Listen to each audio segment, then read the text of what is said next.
Most people do not end up in a nursing home because of one single tragedy, but because of a chain of decisions they failed to make in time. Their health was neglected, money was handled carelessly, difficult conversations with family were avoided, and life went on as if dependence were a problem for the future. But the future has a rather annoying habit.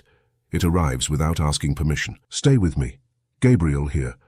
Welcome to the Stoic Garden. Today we are going to walk through 8 practical decisions to preserve your autonomy, dignity, and room to maneuver before a crisis corners you into an outcome you may never have wanted. And stay until the end, because the last point is the one that puts everything in its proper place and keeps your life from ending up in other people's hands right when you need the most clarity. Let us begin. 1. Evaluate your real situation and decide with a clear head what level of help you need today. This is where everything begins, even if many people do not like it, because most would rather fantasize that they can still manage alone than look straight at what is obvious. And no, that is not courage, that is poorly managed pride. It is one thing to defend your autonomy and something very different to keep up a fiction while your body, your memory, or your balance are already sending you warnings that you keep filing away under "I'll deal with it later." There are people who can still cook, bathe, walk and manage their day without major problems, but who live with the secret fear that one small mishap could knock them off the board. And there are others who keep repeating that they are perfectly fine while they forget medications, leave the door open, trip around the house, or depend on a daily phone call just to keep from falling apart completely. The problem is not needing help. The problem is lying to yourself about how much help you need. Because when you deceive yourself at this stage, you do not protect your dignity, you put it up for auction. You have to examine yourself with brutal honesty. Not emotionally, not dramatically, not dressed up to look good in front of your children or yourself. Brutal honesty. Can you get out of bed without excessive effort? Can you shower safely? Can you go out to buy things and come back without ending up exhausted or disoriented? Do you remember your schedules, your bills, your medications, your appointments? Or are you already playing roulette with things that used to be automatic? Because it is one thing to age, and another to begin living on the edge of an accident with a proud smile, just to avoid admitting that something has changed. Here is something almost nobody wants to hear. Independence is not measured by how much you insist on doing everything yourself, but by the clarity with which you recognize what no longer makes sense to do alone. That is maturity. That is character. The other thing, that stubborn habit of saying I can handle everything while leaving little signs of decline all over the house, is not strength. It is an expensive kind of stubbornness. And sometimes it gets paid for with a fracture, a hospital stay, or a crisis that forces the whole family to decide in 1 week what you refused to decide in years. Epictetus, who had seen enough human misery not to swallow comforting illusions, insisted on distinguishing what depends on you from what does not. And look how useful that still is today. It depends on you to observe, accept, organize yourself, and ask for the right kind of support. It does not depend on you to be 20 years old again, or to move the way you used to, or to pretend time did not do its work. Wisdom is not in denying decline. It is in governing it with clarity, so it does not end up governing you. At this point, it is worth asking yourself something uncomfortable. Are you evaluating your real situation, or the romantic version you still have of yourself? Because many people do not live according to their current condition, they live according to the memory of who they used to be. And of course the memory does not fall in the bathroom, does not forget a pill, does not lose balance climbing 2 steps. The memory always comes out looking glorious. The real body, on the other hand, sends the bill. And that bill arrives even if you keep acting like the honorary director of the museum of your former days. Deciding what level of help you need today does not mean giving up. It means placing yourself correctly on the map. Maybe you only need help with heavy shopping and medical appointments. Maybe you need partial supervision on certain days. Maybe it is no longer a good idea for you to live completely alone. Every case is different, but they all require the same virtue: honesty without disguise. Do not turn something that calls for method into a drama of wounded pride. Your life does not need theater at this point, it needs precision. So take inventory of your reality with the same seriousness you would use to inspect a crack in the ceiling. Because when the ceiling cracks, a sensible person does not sit underneath it, reciting memories of when the house was new. They act, and you need to act too. Looking at yourself clearly, recognizing your real level of autonomy, and choosing proportional help does not take away your dignity. It gives it back. That is where the real possibility of avoiding an imposed nursing home begins. Not from fear, but from a decision made in time. 2. Put your health and mobility in order with daily habits to delay dependence. Because yes, there is one part of aging that you do not control, but there is also another part that you abandon out of pure neglect and then call destiny. And those are not the same thing.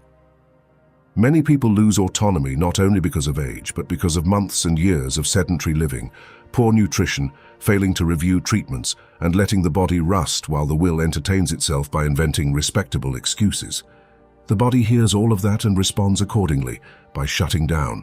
Mobility is not lost all at once. It slips away in small installments. One day you stop walking out of laziness. Another day you stop stretching because it feels like too much trouble. Then you begin sitting more, going out less, relying on grabbing furniture just to stand up. Later you are shocked that climbing stairs feels like an expedition to the Himalayas, and there are still people who say it happened overnight.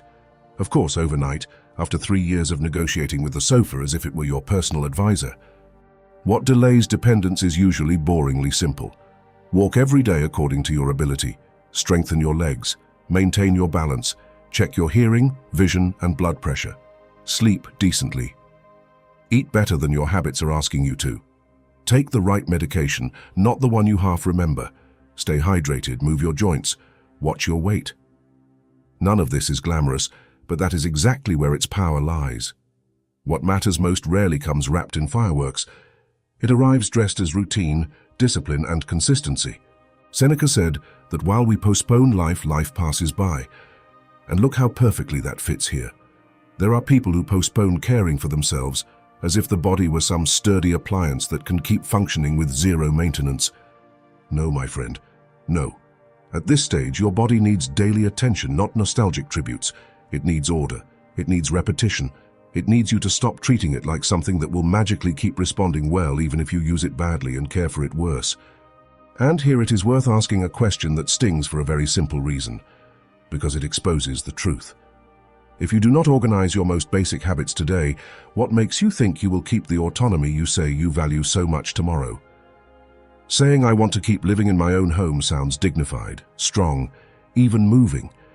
But if that is not followed by concrete behavior, then it is not a decision.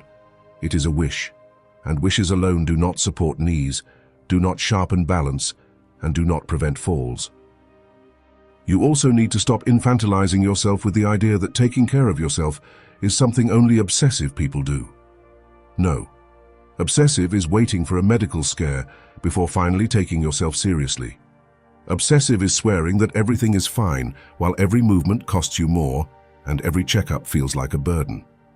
What is sensible is building a realistic routine, a few habits done well, repeated every day, a set time to move, another to eat better, another to organize medications, and regular check-ins with competent professionals, not with the cousin who has strong opinions because he watched 2 videos and now thinks he is some geriatric oracle. Health and mobility are not only physical matters, they also bring order to your mind. When you move better, you think better. When you sleep better, you decide better. When you eat better, you tolerate pain, fatigue, and frustration better. Everything is connected. That is why delaying dependence is not only about avoiding illness, it is about preserving your capacity to act. Being able to get up, move around, wash yourself, and manage the basics without turning every little task into a rescue operation. That is the real wealth at this stage, not some pretty speech about the golden years while you cannot bend down without having to negotiate with gravity. So stop seeing daily habits as small details. They are your wall of defense. They are the difference between reaching old age with room to maneuver or arriving there handing over the keys to your life too soon. You do not need perfection. You need order. You need to take yourself seriously. Because the day autonomy is truly lost, everyone starts running, advising, deciding, and reorganizing your existence at full speed. And it almost always begins with things that seemed small when you were still in time to correct them. That is when a daily walk, a timely checkup, and a well-kept routine stop looking like minor things. That is when you understand they were the foundation of everything. 3. Adjust your home to age safely. falls, access, and a simple routine. Because there is something many people take far too long to understand. It is not enough to want to stay in your home. Your home also has to be prepared to keep you there without turning into a trap with pretty furniture. Most homes are not designed for fragile old age. They are designed for a stage of life when you climbed stairs without thinking, bent down without calculating, and stepped into the shower without feeling like you were taking part in an extreme sport. A loose rug, poor lighting, a slippery bathroom, a narrow hallway, a treacherous step at the entrance. Small things, yes. So small that people ignore them until one of them sends them crashing to the floor. And then come the usual lines. It was an accident, it happened suddenly, no one expected it. Of course, no one expected it except the most basic logic. Because an unsafe home does not need bad luck, it only needs time. And time, as you already know, works every day whether you open the door to it or not. Aging with dignity inside your home requires looking at the space with new eyes, not with the sentimental attachment of someone saying it has always been like this. That argument is a masterpiece of self-deception. Yes, it has always been like this, but you have not. Your reflexes are not the same, your balance is not the same, your reaction speed is not the same. So the house that used to feel comfortable can become a rather cruel obstacle course. And no, this is not about turning your home into a hospital ward. It is about making intelligent adjustments so daily life does not depend on a miracle. Start with the obvious. Even if the obvious offends your ego. Remove treacherous rugs. Improve lighting, especially in hallways, the bathroom, and the entrance. Install grab bars where they are truly needed. Check the height of the bed, the toilet, and the chairs. Organize cables, clear pathways, remove unnecessary furniture. Keep what you use every day within easy reach. Simplify.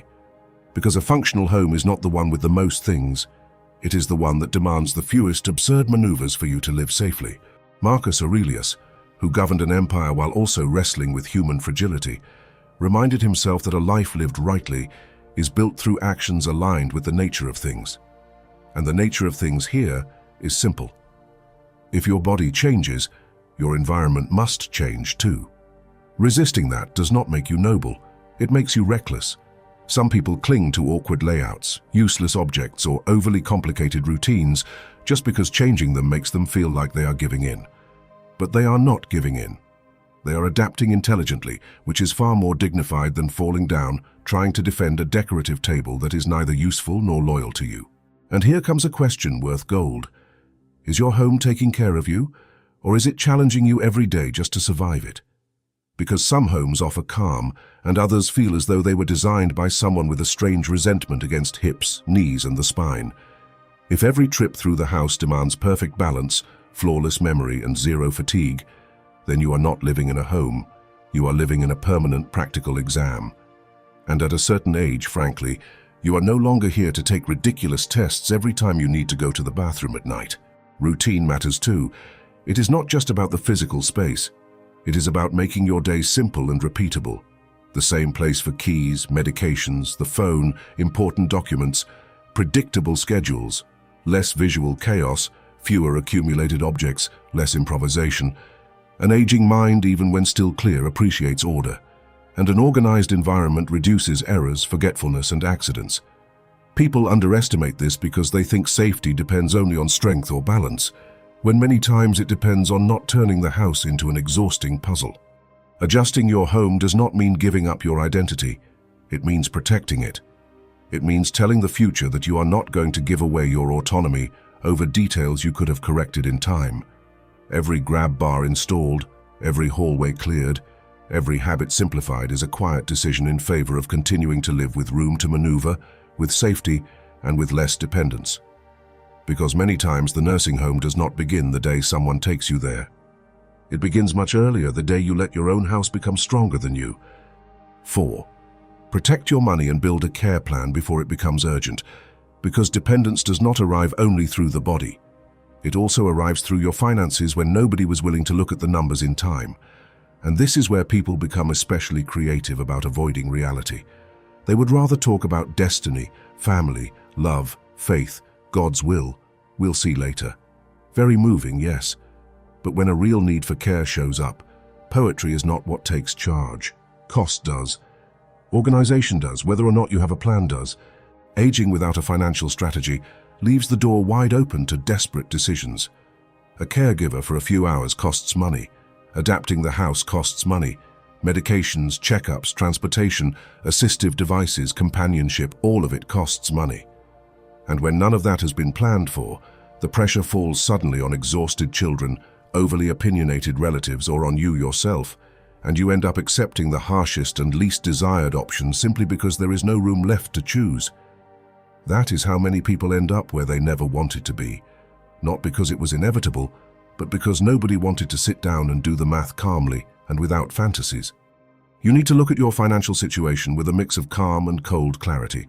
Fixed income, real savings, debt, essential expenses, possible support, medical coverage, insurance, property, documents, everything. No generous assumptions, no counting on money that does not exist yet or family promises inflated by Sunday enthusiasm. What matters is what is actually available, what you can sustain, and what you might need if your autonomy declines gradually or suddenly. Because the problem is never only how much you have, but how long what you have can withstand real pressure.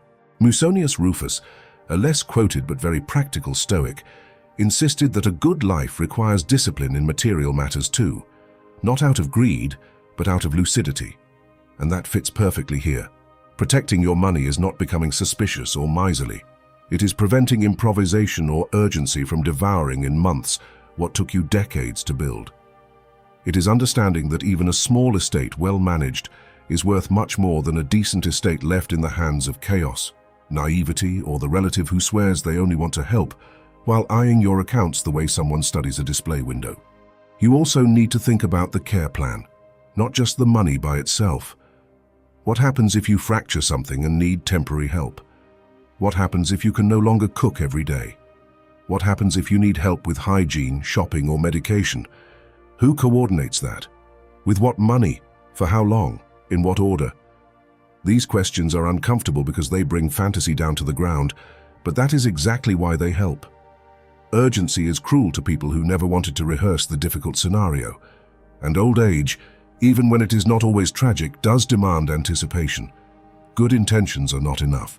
Here comes reality's sarcasm, and reality has very little patience for human naivety. There are people who are more careful about the price of a television than about the financial structure of the last 20 years of their lives. They negotiate a supermarket deal with admirable precision and then have no idea what it would cost to sustain basic care for 6 months. Frankly, that is no longer just neglect.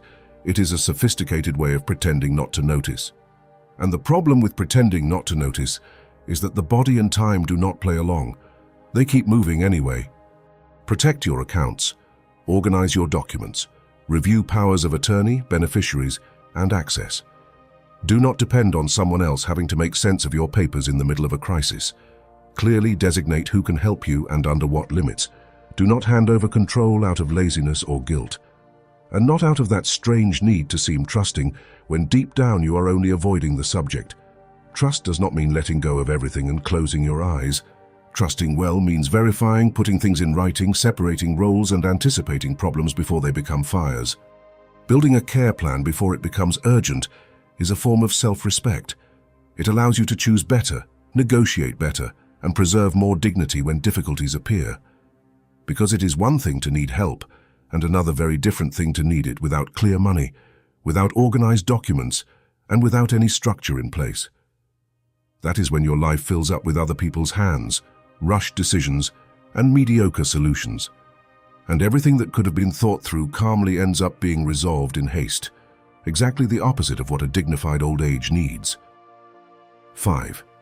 Talk with your family through clear agreements without emotional manipulation, because yes, family can be support, company, and refuge, but it can also turn into a factory of guilt, uncomfortable silences, and vague promises that evaporate right when you need them most. And this is where it helps to grow up quickly. Affection does not replace agreements. Good intentions do not replace clarity. And family love by itself does not organize care, pay for services, or decide who will do what when things truly get complicated. Many people avoid this conversation because they are afraid of seeming like a burden, creating tension, or finding out that their children, siblings, or relatives are not as available as they sounded at Christmas between toasts and nostalgia. But that is exactly why you need to talk. Because it is better to face a slightly uncomfortable truth today than a disastrous performance tomorrow in the middle of a crisis. It is better to know who can help, how often, and up to what point, than to build emotional castles on hollow phrases like, "Don't worry, we'll figure it out." That line has pushed more than one person toward disaster with a truly irritating kind of elegance. Speaking clearly with family means dropping two very common disguises. The first is the martyr who asks for nothing, endures everything, and then quietly grows resentful because no one guessed what they needed. The second is the emotional manipulator who turns every conversation into a test of love, as if help has to come from guilt in order to count. Neither one works. Neither one creates peace. One suffocates through silence and the other poisons through pressure. The adult thing, even if it is hard, is to speak calmly, with facts, with limits, and with concrete agreements. That means saying specific things. I need us to know what we would do if I get sick. I need it to be clear who could go with me to medical appointments. I need to know whether someone could check on my groceries or medications once a week. I need us not to argue about important decisions when there is an emergency and everyone is already upset. That is how a responsible person speaks, not someone begging for attention. And it also means listening to the other person's real answer, not the one you wish they would give. Because limited but honest help is worth far more than some theatrical willingness that disappears at the first complication. Seneca warned about the damage caused by disordered emotions when they govern behavior.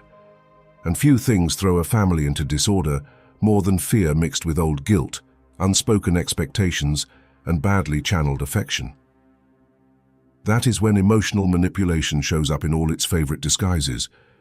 After all I did for you, I see you want to send me away. If you really loved me, you would take me into your home. No. None of that clarifies anything. It only turns a delicate issue into a sentimental battle where everyone ends up exhausted, defensive, and making worse decisions. In the middle of this, one uncomfortable question deserves to come up.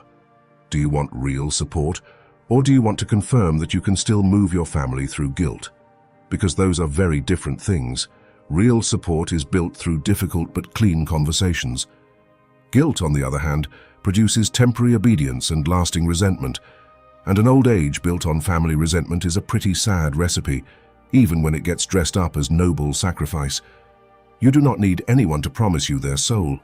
You need to know exactly what each person can realistically do to support you without breaking themselves or the relationship. You also have to accept something that stings the ego. Your children or your relatives may not always be able to give you the kind of help you imagined. They have jobs, tired bodies, marriages, children, debts, emotional limits, and lives of their own. That does not mean they do not love you. It means reality is not organized around your emotional fantasies, and that, painful as it may be, can also be freeing. Because once you stop asking your family for impossible emotional redemption, you can start asking for concrete, measurable, sustainable help. Much more useful, much cleaner. So sit down and talk. No strategic crying, no veiled threats, no catalog-style heroics. Speak like someone who wants to preserve both their dignity and the health of their bond with the people they love. Define possibilities, limits, responsibilities, and backup plans. Put it in writing if necessary, because a family that truly loves each other is not the one that promises everything in a burst of emotion. It is the one that makes clear agreements, acts honestly, and keeps a crisis from turning affection into a battlefield. 6.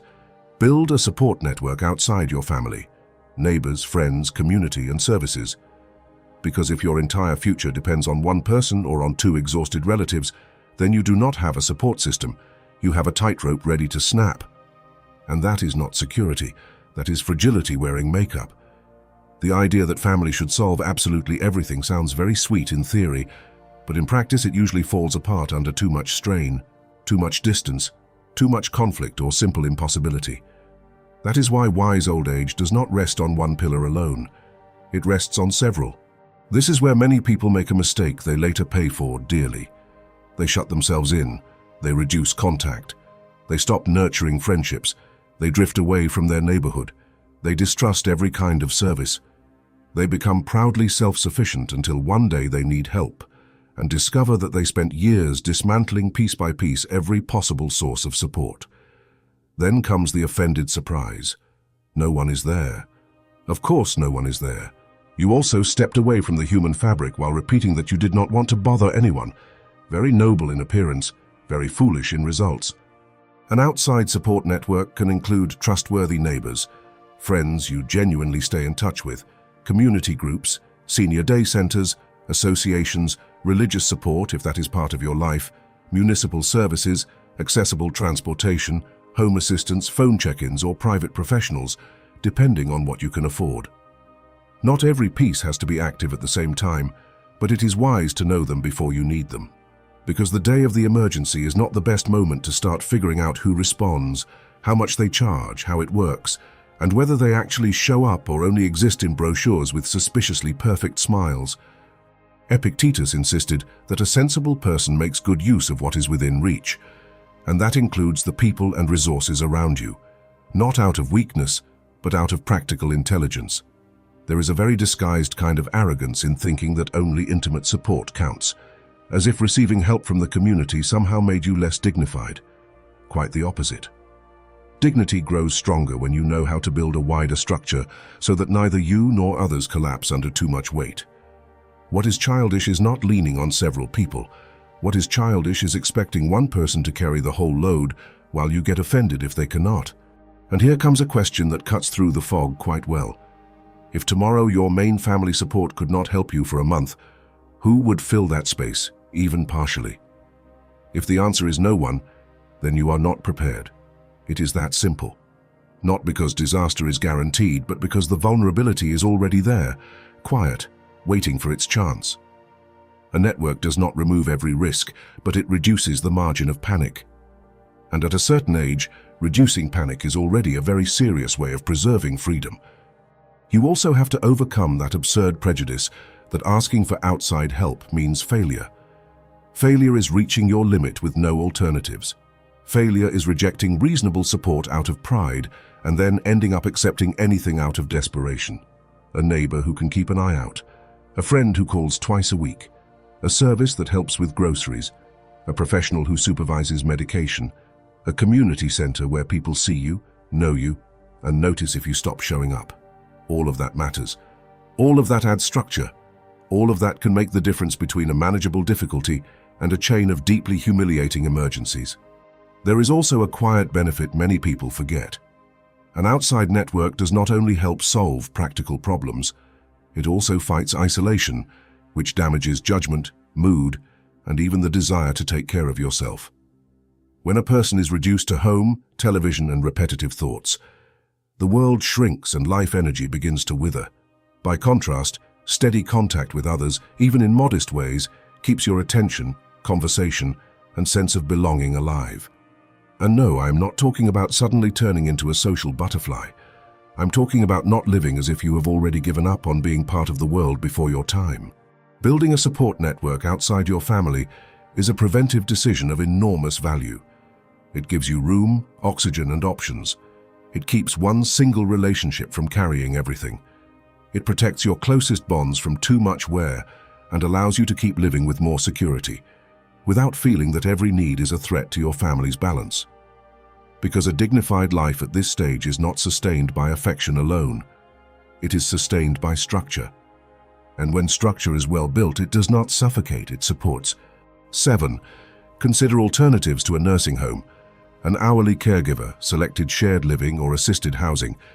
Because between living completely alone and ending up in a nursing home as the only way out, there is a middle ground many people never even explore. And they do not explore it because of a pretty toxic mix of prejudice, fear, and mental laziness. Either they cling to the fantasy that they will manage alone until the very end, or they demonize any kind of support as if accepting partial help were already an irreversible defeat. But no, between those two extremes, there are smarter, more humane, and in many cases far more dignified options. An hourly caregiver, for example, is not a sentence. It is a tool. It can help with hygiene, meals, medication, shopping, companionship, or supervision during critical parts of the day. You do not have to wait until everything is falling apart before bringing one in. In fact, when it is used in time, it often extends the ability to stay at home with a good quality of life for quite a while. But of course, Some people find the idea of someone coming in to help unbearable. It wounds their pride. They would rather risk themselves alone in the bathroom, trip in the kitchen, and pretend to be self-sufficient while reality is already shouting in their face. A brilliant strategy, if your goal is to make life harder than it needs to be. Then there is selected shared living, which is not the same thing as being forced to squeeze in with any available relative. And here you have to be serious, because not every living arrangement saves you. Some destroy the little piece you had left. Shared living can work if there is basic compatibility, respect for routines, clear space, well-discussed boundaries, and willingness on both sides. But if the arrangement is born out of guilt, improvisation, or badly digested sacrifice, it usually ends in tension, control, resentment, and exhaustion for everyone. Do not confuse a shared roof with a dignified solution. Sometimes it is just a postponed crisis with a dining table in common. Assisted housing also deserves to be looked at without caricatures. Not everything is a traditional nursing home, and not every place with support is some grey waiting room where people park you and forget about you. There are middle ground models with greater independence, basic services, reasonable supervision, and kinder environments for people who still retain a good deal of independence but no longer want, or are no longer able, to carry everything alone. The problem is that many people reject these possibilities without even looking into them, simply because the word assisted sounds like surrender, as if unnecessary suffering were some higher form of nobility. Pride has such a strange habit of dressing itself up as virtue.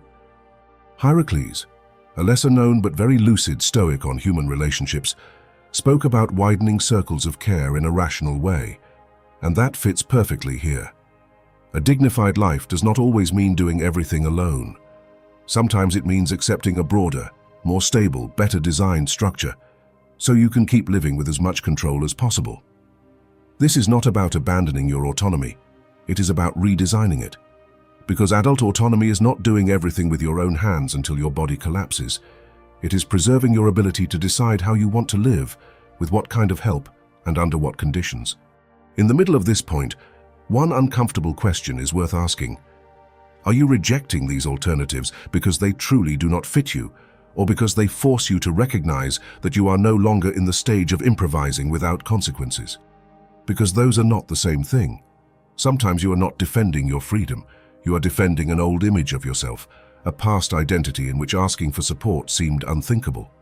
But an identity that never updates itself eventually becomes an elegant prison. And at a certain age, frankly, you do not need elegant prisons. You need livable solutions. Exploring alternatives requires comparison. Cost, schedules, level of intervention, flexibility, compatibility, distance, privacy, continuity, real sense of well-being. Do not decide out of fear or pride, and not from that childish idea that if an option is not perfect, then it is worthless. Of course, no option will be perfect.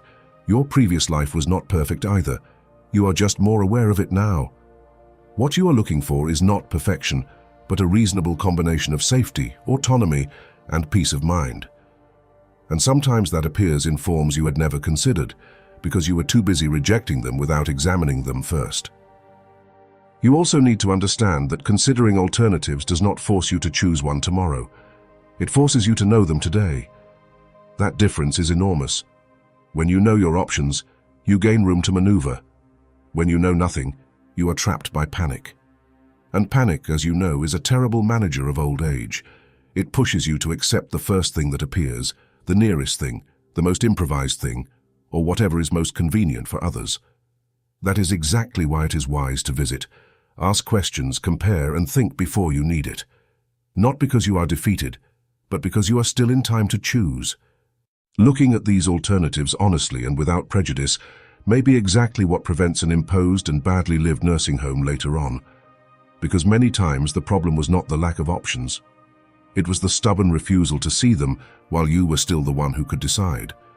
And when you do not decide during the middle stage, reality usually decides for you during the critical one. At that point you do not choose, you get placed, and not always gently. 8. Make a preventive, dignified decision in writing, so no one decides for you in a crisis. This is where everything above leads, because you can evaluate your condition, take care of your health, adjust your home, organize your money, talk with your family, and explore alternatives. All of that is good. But if you do not turn it into a clear decision in writing, you are still leaving a crack open for other people's confusion, fear, or urgency to end up running your life right when you have the least strength to hold onto it yourself. And whether you like it or not, that happens far more often than people want to admit. Memory fails, relatives contradict each other, good intentions get mixed with personal interests, and crises have a terrible habit of speeding everything up. A fall, a hospitalization, an episode of disorientation, an unexpected surgery. And suddenly the festival of opinions begins. One says the best thing is for you to move in with them. Another suggests a nursing home. Another insists you can keep going the same way. Another does not even really know what you wanted, but offers their opinion with almost offensive enthusiasm. And there you are in the center of the storm, tired, medicated, or vulnerable. That is not the moment to start clarifying your wishes. That work gets done before. In writing means in writing, not just spoken, not just assumed, not just hinted at in scattered conversations that later each person remembers differently. In writing, what kind of help you accept, what kind of place you do not want, which option you prefer if you can no longer live alone, who can make certain decisions and who cannot, how you want your resources managed for your care, which priorities must be respected, which limits matter to you. Everything you can make clear today will become a real defense of your dignity tomorrow. Marcus Aurelius kept reminding himself not to act as if he had endless time. And this point is exactly that, brought into real life, not postponing an essential decision simply because it is uncomfortable, not waiting for urgency to force you to sign, give in, or accept things you never would have chosen with a clear head. Prevention is not pessimism, it is respect for your future self. It is the adult way of saying, when the difficult moment comes, I want my wishes already laid out, not improvised between hallways, nervous phone calls, and worried faces. There is a question here that hits like a hammer. If tomorrow you could no longer explain clearly what you want, would it be clear enough to others? If the answer is no, then you have not finished this work yet. And it does not help to comfort yourself with, my family knows what I want. Sometimes they do not. Sometimes they think they do. Sometimes each person understands something different. Sometimes they all love you and still end up fighting each other because no one ever said with precision what was supposed to happen. Love without concrete instructions can turn into very well-intentioned chaos. And putting it in writing also brings order to you. It forces you to think seriously, review your options, spot contradictions, and stop speaking in abstractions. It is one thing to say, I want to age with dignity, which sounds beautiful and solemn. It is something else entirely to define what that actually means when there is pain, dependence, expenses, functional limits, and a real need for help. That is where you find out whether you are truly thinking or just saying noble-sounding lines to feel morally elegant while avoiding the hard work of deciding. There is no need to dramatize this step, or turn it into some funeral ceremony with sad music in the background. It is enough to take it with the seriousness it deserves. Talk it through with the right people. Review it legally if needed for your situation. Keep it where it belongs. Update it if your circumstances change. And above all, understand that this document does not announce your defeat. It announces your clarity. It is proof that you are not handing your life over to other people's sentimental improvisation or to the bureaucracy of a crisis. When you leave your preventive decision in writing, you are doing something deeply stoic. You are taking responsibility for what still depends on you while you can still do it. You do not control every illness, every accident, or every turn time may take, but you can control this, that your wishes are clear, that your boundaries are stated, and that your dignity does not depend on somebody else's mood, guilt, or confusion. And that, precisely that, can make the difference between entering a difficult stage dragged along by circumstance or entering it with your head held high, because at least the essential part was decided by you. Avoiding a nursing home does not begin the day a crisis appears. It begins much earlier, when you choose to look at your reality without lying to yourself, organize what still depends on you, and stop living as if decline were always somebody else's problem. Because dignity at this stage is not defended with empty pride or brave lines repeated in front of the mirror. It is defended with concrete decisions, preparation, structure, and enough humility to accept help, before urgency rips away your right to choose. So do not leave this video with nothing more than a passing emotion. If you truly want to preserve your autonomy for as long as possible, sit down and review your health, your home, your money, your support system, and your wishes in writing.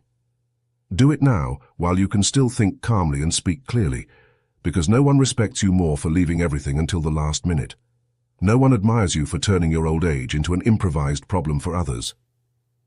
The dignified decision is not to wait and see what happens. The dignified decision is to get ahead of it, put things in order, and make sure your life still carries your signature even when the hard days come. If this message stirred something inside you, subscribe to the channel, turn on notifications, and write this phrase in the comments: I live with wisdom. And tell me what country or what corner of the world you are watching this video from, because when people from so many different places gather here to think more clearly, set limits, and live with more character, this space stops being just a channel and becomes a community of people who have not yet given up on governing themselves from within. I'm Gabriel, and this is the Stoic Garden. On your screen, I'm going to leave you 2 videos that can help you keep strengthening your judgment, your calm, and your ability to decide before life decides for you. Go to the next one, go deeper, and keep doing this work like an adult who does not surrender to inertia. Because the person who prepares in time does not only avoid imposed outcomes. They preserve something even more valuable than comfort. They preserve command over their own life.